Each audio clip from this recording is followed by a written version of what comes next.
increasingly erratically scheduled series of posts about my own songs. That's right.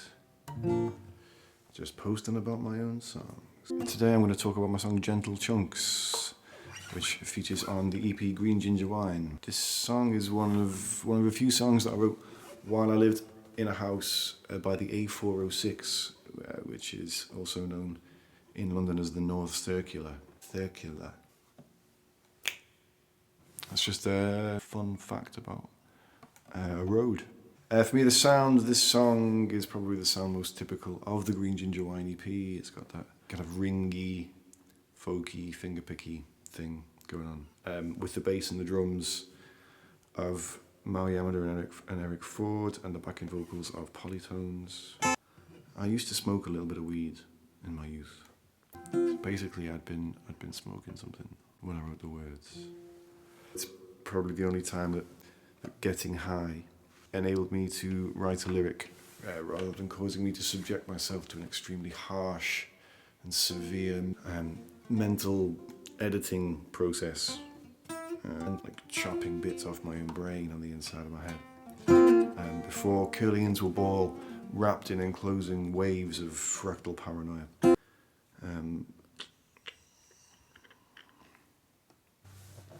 And then I wrote this. So I wrote this, and it was the dawning of the hipster age. It was the dawning of the hipster age, and there was a girl I was really into. She was too cool for me. I was still a fairly unreconstructed, small-town northern lad then, not like now. So I decided to attack the notion of cool itself with my deep and insightful songwriting. Robin Elliott's songwriting attacks the very notion of cool. Luckily, I got high enough that I managed to try to take the piss out of my own attempt as I was attempting it. This is probably the only thing that makes the song bearable. We used to have really great house parties in that house, and I wrote this after one of those. It might have been The Hangover, but I chose to situate the party against a backdrop of brewing environmental catastrophe and societal collapse. A few other fascinating things for you, my fan. The third verse has my first attempt at doing something that might break the fourth wall,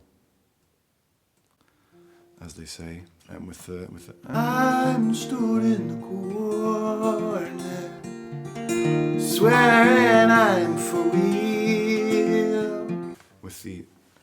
With the line that says I'm stood in the corner, swearing I'm for real, which I thought it'd be really cool, and therefore defeating the entire purpose of the song. Yeah, you tit.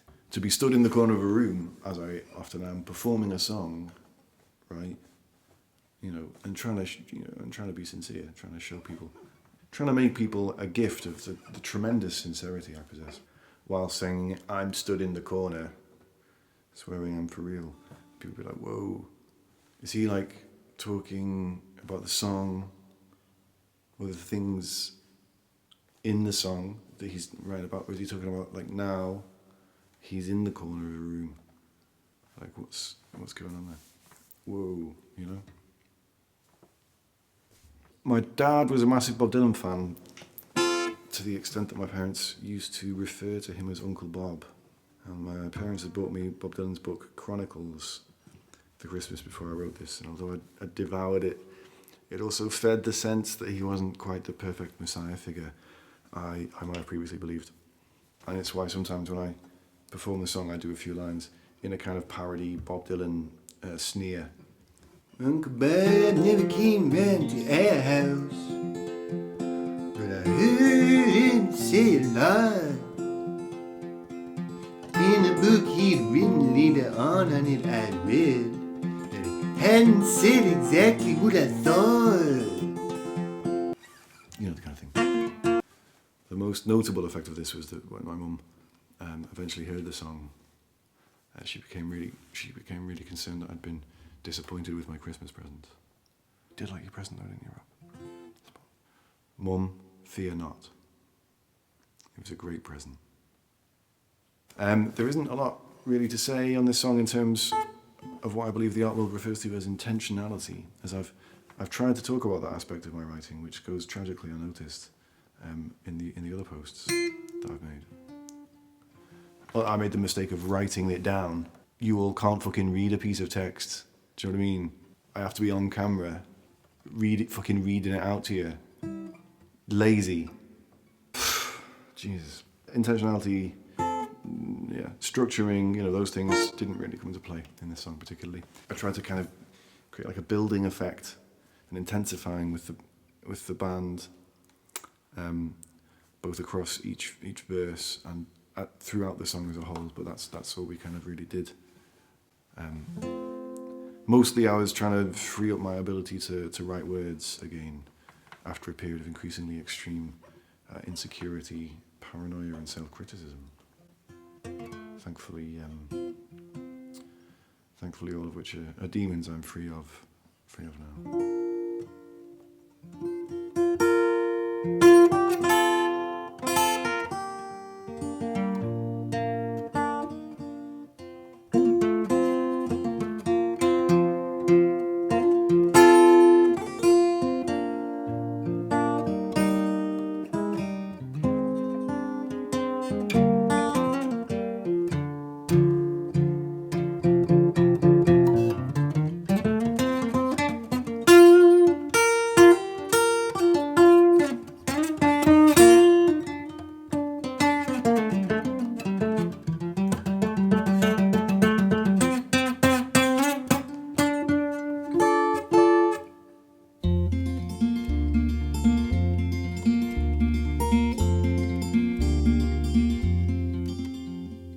Baby is an artist, someone's drawn pictures on her neck. She takes whatever jokes come along with style. Should mean a little more to me, I think, as she walks in. Maybe I'll take her out to dinner in a while. When everybody's smiling, the party's taking hold. Somewhere applause is dying.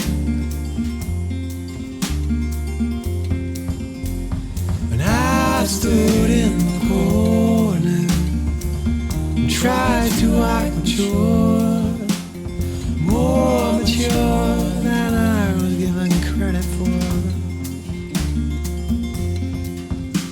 But outside is gentle chunks of vomit splatter on the ground, and the stars are spinning circles in the sky. My friends and I smoke spliff and chat shit lying on the lawn as our conversations start to pass us by.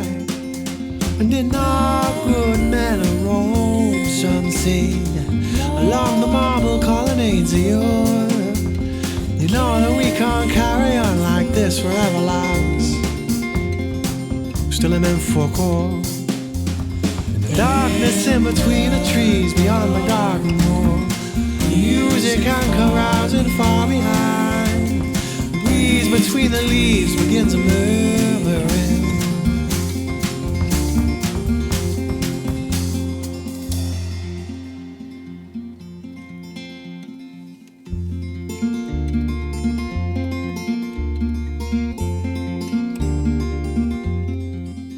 Well, Uncle Bob never came round to our house, but I heard him say a lot.